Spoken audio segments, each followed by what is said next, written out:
Ministry of finance NSDL क्या है? लगातार पूरे देश में ये विभाग के द्वारा जागरूकता फैलाई जा रही है कि आप कहाँ इन्वेस्ट करें और कैसे करें, कहाँ नहीं करें। आज हमारे साथ विभाग के कुछ जो अधिकारी हैं वो यहाँ आए हैं। दरभंगा ज़िला के आनंदपुर चौक स्थित Maharshi Dayanand institute of nursing college, यहाँ बच्चों के साथ में उन्होंने क्लास लिया है। स्मार्ट क्लास भी लिया गया है और एक सर थे, शायद राजन सर उनका नाम है, और वो क्लास लिए हैं, बच्चों के साथ में रूबरू हुए हैं। क्या कुछ ये हकीकत क्या है और क्या लोगों तक पहुंचाना चाहते हैं, पूरी जानकारी आपको दूंगा। सर, सबसे पहले स्वागत है हमारे न्यूज़ चैनल दरभंगा तक में, और परिचय जानना चाहेंगे सर आपका। मेरा नाम सृजन दास है। मैं NSDL से आ रहा हूँ, कलकत्ता से बेसिकली। और एक्चुअली ये जो प्रोग्राम है इसका नाम है रिसा, हम बोलते हैं। जैसे आपने सही कहा है, एक मिनिस्टर ऑफ फाइनेंस का इनिशिएटिव है, थ्रू सेबी होता है, regional investor seminar for awareness, RISA कहते हैं। तो जैसे कि एक्चुअली अभी ये प्रोग्राम हर साल होता है। बेसिकली जहाँ मार्केट की नॉलेज, कैपिटल मार्केट की ज्ञान नहीं पहुँच पाते, इतने सारे अवेयरनेस फैलाने के बाद भी थ्रू टीवी हो, मीडिया हो, यूट्यूब के बाद, तो वहाँ पर हम फिजिकल प्रेजेंस के लिए इनिशिएटिव लिया जाता है ताकि हाँ कोई आए और इसी एरिया पे उनको कुछ बताए कि ताकि इन्वेस्टमेंट करने से पहले, बेसिकली कैपिटल मार्केट के ऊपर है। कैपिटल मार्केट में बहुत सारे फ्रॉड और रिसर्चेस कि अभी बढ़ गए, धीरे धीरे अब देखेंगे, आप लोग देखेंगे कैपिटल मार्केट में शेयर्स, म्यूचुअल फंड जो भी होता है। तो इस चीज़ को थोड़ा सा जानकारी देने के लिए आए थे हम यहाँ पर दरभंगा में, नर्सिंग कॉलेज में सेशन था हमारा। तो ये एक्चुअली अभी वर्ल्ड इन्वेस्टर वीक चल रहा है। वर्ल्ड इन्वेस्टर वीक में हम ये सेशन अरेंज किया गया। वर्ल्ड इन्वेस्टर वीक से भी कई हमारा एक इनिशिएटिव है, ताकि इस 14 से 20 तारीख तक का होता है। 14 से 20 अक्टूबर तक का एक डेट था।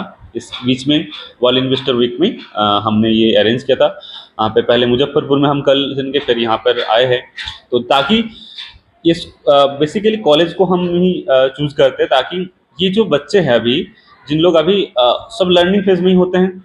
लर्निंग फेज मतलब सब ज्ञान पढ़ाई वगैरह कर रहे, हो सकता है कोई 2-3 साल बाद, किसी ने 4 साल बाद अपना उतरेंगे कि जहाँ पर अर्न करने का उनको मौका मिलेगा। तब एक्चुअली उनको ऐसा चीज़ फेस ना करे पड़े। उनको जो भी इन्वेस्टमेंट तो करते ही हैं ना लोग, जो भी अर्न, तो ऐसे जगह पे उनको पैसा ना डाल दे, किसी के एडवाइस से ना कुछ कर दे, ताकि उनको वो जो हार्ड एंड मनी है वो लॉस ना हो जाए।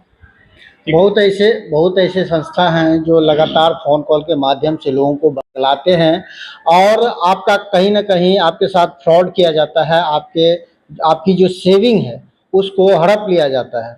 सर, ऐसे लोग जो यहाँ आए हैं, आप जो स्टूडेंट के साथ में आपने क्लास लिया है, उनको समझाया है, और हमारे चैनल के माध्यम से जो हमारे दर्शक हैं उनके लिए क्या संदेश देना चाहेंगे ऐसे लोग से बचने के लिए?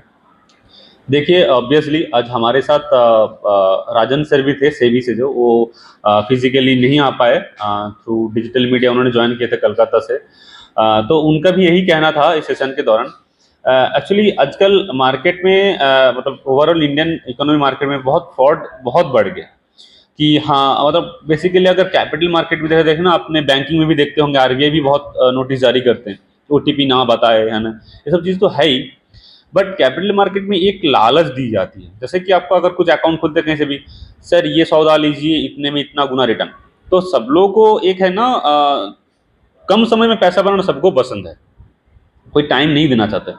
सीधी सी बात है, ऐसे सारे कॉल पे आपको टोटली इग्नोर करना है। कोई भी ऐसे कॉल आते हैं कि सर ये उठा लीजिए, ये कर लीजिए, इसमें रिटर्न, ये हम आपको ये देंगे, ये देंगे, ऐसे नहीं। जब तक ना आपका जहाँ से आपने अकाउंट खुलवाए थे, जो आपकी जानकारी में, उनसे कुछ पर्सनल एडवाइस आ रहे, ना कि रिकमेंडेशन। एडवाइस और रिकमेंडेशन फर्क है। जब कुछ एडवाइस दे रहे हो तो आपको भी फिर उसके बाद आपको खुद को एनालाइज करना है कि थोड़ा सा पढ़ के हो, किसी भी स्टॉक्स के बारे में, किसी फंड के बारे में, किसी और सिक्योरिटीज में रिलेटेड कुछ भी चीज़ बता रहे, उसको आपको एक बार जानकारी लेना है। दोस्तों, आपके पास कई कॉल आते होंगे कि आपका ये हो गया, आपको ये कर देंगे, वो कर देंगे। बहुत सारे लालच दिए जाते हैं, हमें भी आता है। हमारे चैनल के माध्यम से कई ऐसे मैसेज आता है कि आपको ऐड के लिए एक सप्ताह में $1800 की ऑफर दिया जाता है, लेकिन कभी लालच में नहीं पड़ना है और सोच समझ के आप इन्वेस्ट करें या कुछ ऐसे विधि व्यवस्था से जुड़े जहां आप सुरक्षित रहेंगे। सर, मिथिलांचल में आप आए हैं और अभी आप ये जो नर्सिंग कॉलेज है Maharshi Dayanand institute of nursing, तो यहाँ का क्या विधि व्यवस्था क्या लगा आपको? बहुत अच्छे स्टूडेंट्स भी हैं, उन लोग भी ध्यान दे के मतलब सुन रहे थे। इंटरेक्टिव सेशन था हमारा, मतलब स्टूडेंट्स भी एक्चुअली बहुत उनके लिए सेशन भी हैं, बहुत जानकारी मिला उनको, ताकि उन लोग भी कुछ कुछ क्वेरीज कर रहे थे, उनके लेवल पे जो भी पूछना था ऐसे कुछ क्वेरीज भी किए थे। और बाकी दर्शकों के लिए अगर मैं बताना चाहता हूँ कि अगर ऐसे कुछ होता है कैपिटल मार्केट रिलेटेड, क्योंकि हम तो उसी का सेशन दिए, तो इसमें सेबी का एक साइट होता है स्कोर्स, सेबी स्कोर्स करके, ठीक है, SCORES स्कोर्स, www.sebis.scores.gov.in करके, sebi.gov.in। इसमें जाके आप अपना अगर कुछ ऐसा कुछ आपके साथ होता है, फ्रॉड ट्रांजेक्शन वगैरह कुछ का, आप अपना वहां पे दर्ज कर सकते हैं। ये सभी के लिए है, सभी इन्वेस्टर्स के लिए जो अपने कैपिटल मार्केट से जुड़ा हुआ है। किसी ना किसी के माध्यम से अगर आपका नियरेस्ट कोई भी था वो भाग गए, या उसने कुछ कर दिया, या कहीं से कॉल आया था कुछ, आप अपना दर्ज कर सकते हैं। आप इसमें आपको जरूर सुराहा मिलता है। सर ने बताया जो वेबसाइट है, कहीं भी आपके साथ फ्रॉड किया जाता है तो वो वेबसाइट पे जाएं और कंप्लेन दर्ज कर सकते हैं। सर, एक चीज़ जानना चाहेंगे, इन्वेस्ट की बात लगातार हो रही थी क्लास में, तो जो हमारे दर्शक हैं वो जानना चाहेंगे कि इन्वेस्ट कहाँ करें और कैसे।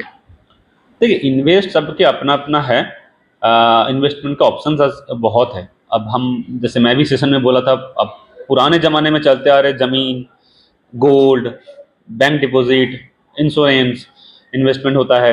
अभी अभी और बहुत सारे क्रिप्टो आजकल बहुत चल रहा है, क्रिप्टो कैपिटल मार्केट, पहले शेयर स्टॉक्स म्यूचुअल फंड आ गए। बट इन्वेस्टमेंट आपको देखना है कि आपको रिस्क, एक बार राजन सर उसमें रिस्क आपको कितना लेना है। देखिए, सीधी सी बात है, कैपिटल मार्केट में रिस्क तो है, रिस्क है तभी रिटर्न भी है। तो उसके लिए पहले तो आपको रिस्क और रिटर्न को आपको मेजर करना आपको खुद ही। और एक पोर्टफोलियो में इन्वेस्टर को एक सलाह है कि कोई भी अपना 100 रुपीज़ एक बास्केट में नहीं डालते हैं, उसको अलग अलग करते हैं, थोड़ा सा बैंक में, थोड़ा सा जमीन में, थोड़ा सा स्टॉक्स में। तो आपको अपने रिस्क के हिसाब से कि हाँ मैं रिस्क ज़्यादा ले सकता हूँ तो शेयर में ज़्यादा डालूंगा, और अगर ज़्यादा कम ले सकते तो शेयर में कम डालूंगा। और शेयर कैपिटल मार्केट में बोला जाएगा, आम दर्शकों के लिए मैं बताना चाहूँगा कि हाँ, इनिशियल शुरुआत लेवल पे आप लोग म्यूचुअल फंड से भी कर सकते हैं, सिप्स कर सकते हैं, इसको कहते हैं सिस्टमेटिक इन्वेस्टमेंट प्लान। छोटे छोटे 100 रुपये 500 रुपये से आप कर सकते हैं, आपको ज़्यादा पैसा नहीं लगाना पड़ता है और पैसा फंस नहीं जाता है। एटलीस्ट आपको नुकसान में जा रहा है, लॉस हो रहा है, आपको नहीं पेनिट्रेट हो रहा है मार्केट में, लग नहीं रहा अच्छा, तब निकाल सकते हैं, भले लॉस में निकले पैसा निकल जाता है यहाँ से। बट सीधी सी बात है, आपको इन्वेस्टमेंट आपको रिस्क देख के ही करना चाहिए, सारा पैसा कैपिटल मार्केट में नहीं करना चाहिए। और शुरुआत लेवल पे आपको म्यूचुअल फंड से सिप से जरिए करिए, तो आपको अच्छा रिटर्न, और सबसे बड़े आपको टाइम देना होगा मार्केट को। एटलीस्ट 3 से 5 साल आपको किसी भी इन्वेस्टमेंट को टाइम देना होगा, तभी आपको एक अच्छा रिटर्न देगा। Risk no game. रिस्क लेना है, लेकिन इतना रिस्क नहीं लेना है जो खुद को भूला जाए। जैसा कि सर ने बताया कि पार्ट बाय पार्ट, अगर आपके पास में 100 रुपये है तो 10 रुपये 10 जगह इन्वेस्ट करें, ताकि आप सुरक्षित रहेंगे।